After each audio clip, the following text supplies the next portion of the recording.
Ian Murray.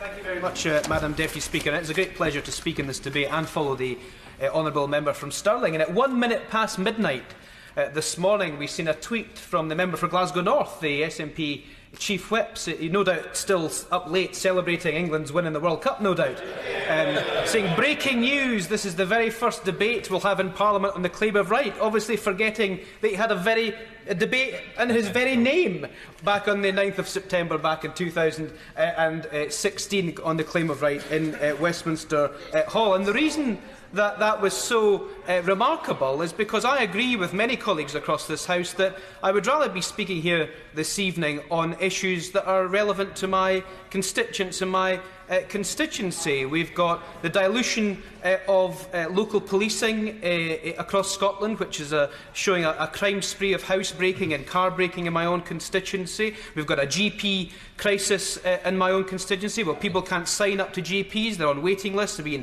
kicked out of surgeries. We've got people waiting up to 2 years for operations when they used to only wait 12 weeks for operations. We've got a train service that's in meltdown. We've got an economy that the Secretary of State was right to say is sluggish. And we've still, after all of these debates that we've had since 2016 and everything in between, no answers to the big questions about what an independent Scotland would look like. We've had a Growth Commission paper that is bigger an act of fiction as the original White Paper was. And I agree with the claim of right, and the Shadow Secretary of State was absolutely right. It was Labour that invented this process back in the late 1980s. It was Labour that drove this process back in the late 1980s, and the late, great Jimmy Hood, if he was still alive today, would be championing in this chamber tonight about bringing back the Scottish Constitutional Convention so we could resolve some of these issues. Wouldn't that be a bundle of fun with 50-odd Scottish MPs on that particular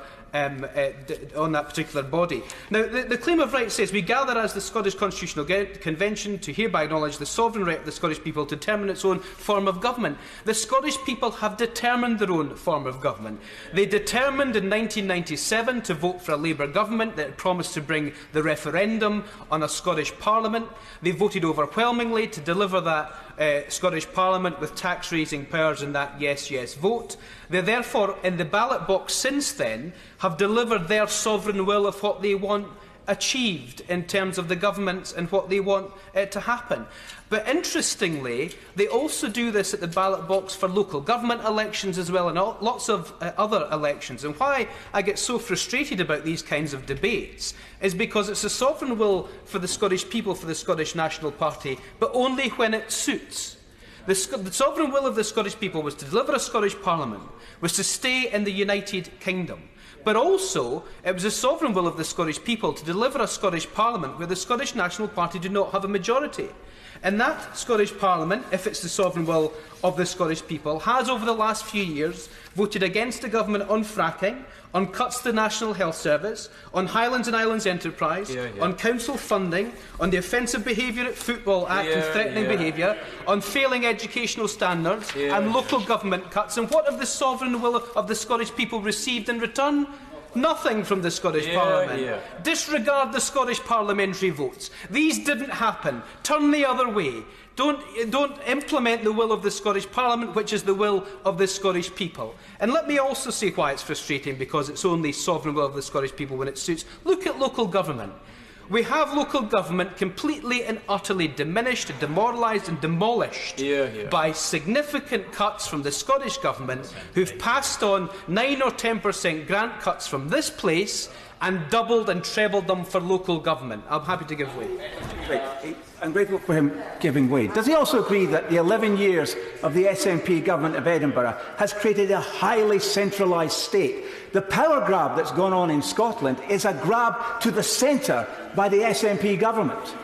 Well, I'm glad about that intervention, because it goes to the point, and people can start shouting better together, but I'm going to stand up for the people of Scotland in my constituency, because I do disagree fundamentally from the leader of the SNP during his speech. He does not speak for the people of Scotland, and you are entitled to have a different viewpoint, although we don't share that particular viewpoint. And you're right, because this chamber, when the Scotland Act of 2016 was given third reading and royal assent, delivered one of the most powerful Scottish parliaments, one of the most powerful parliaments in the world, but it's the most centralist parliament in the world. Local government no longer exists in Scotland. It is merely an administrative arm of the Scottish Government. And look at what we've seen today.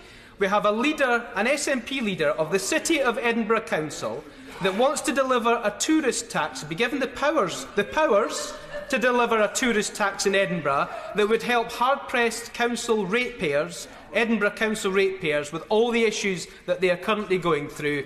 And the Cabinet Secretary slaps him down on Twitter and essentially says no. Where's the sovereign will of the Edinburgh people who put Adam McVeigh's leader of the council in under the STV system? I don't want an SNP majority-led Edinburgh Council. I want a Labour majority-led or a Labour council majority in a coalition.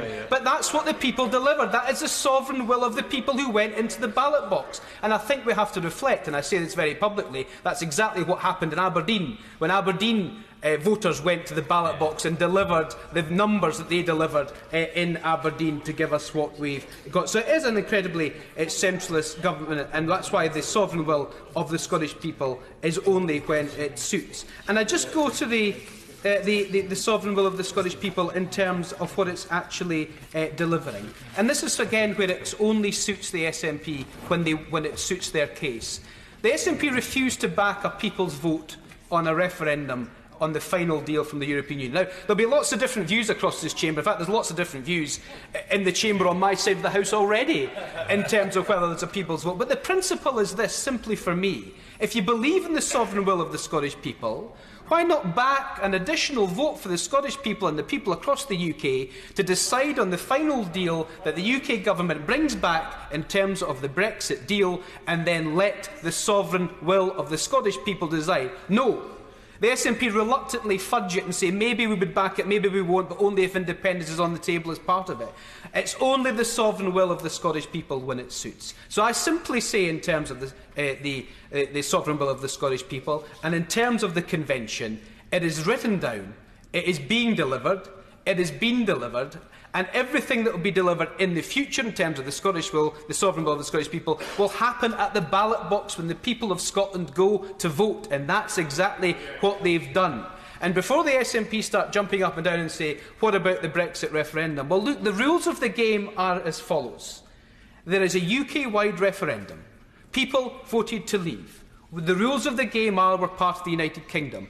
I hope we don't leave. I always say if we leave the European Union, I'll do everything in my power to try and stop it. And if I can't stop it, I'll do everything in my power to try and soften it. But we are where you are. We can't pick and choose votes when it suits us to pick and choose. And very quickly. I thank the honourable gentleman for giving way. He's making a very strong point about the EU referendum. Doesn't he recognise that it was done on a total number of votes across the United Kingdom, not on a geographical basis? So perhaps if the SNP had joined Stronger In and actually gone out and proactively campaigned for Remain, we could have got those few extra votes and kept us in there, not as part of Stronger In. I'm sorry, I'm not going to dance to the honourable gentleman's tune, because in actual fact, just as big a threat to the United Kingdom is the Conservative Party's attitude towards Scotland at the moment. The Conservative Party pushing through a referendum on Brexit with the former Prime Minister betting everything on winning that referendum and losing. So actually, as big a threat to the Union at the moment is the attitude of the Scottish Conservatives. By pushing through a hard Brexit as lobby fodder for the Prime Minister, rather than fighting for the interests of his own constituents. So I'm happy for him to gesticulate and say keep attacking the SNP, but actually the government benches are just as bad in terms of the sovereign will of the way that people have voted, because we were promised that Ruth Davidson would send Scottish Conservative MPs down to this chamber to fight for the interests of Scotland, and not one time have any of those Scottish Conservative MPs taken a different view from the Chief Whip and the Prime Minister. So when Brexit does happen and Brexit goes badly, you 12 will own it as much as the Prime Minister will own it. Sorry, the honourable gentleman will own it, because the Madam Deputy Speaker will not own Brexit, because it will be owned primarily by the Scottish Conservatives. And I finish on this in terms of this theme about the sovereign will of the Scottish people when it suits. Because the SNP, as we've already discussed, didn't participate in this process. They had no intention of ever participating in this process, regardless of the warm words that we hear now. But now they grab on to this claim of right and the sovereign will of the Scottish people because it suits them to do so. I would suggest very politely that the UK Government and the Scottish Government try and find a way to desperately get round the table to improve the relations between two governments so that we can have two governments at least trying to work in the interests of Scotland. Because whilst we've got a flag-waving ceremony between the Conservative Party and the Scottish National Party, it's my constituents that lose out.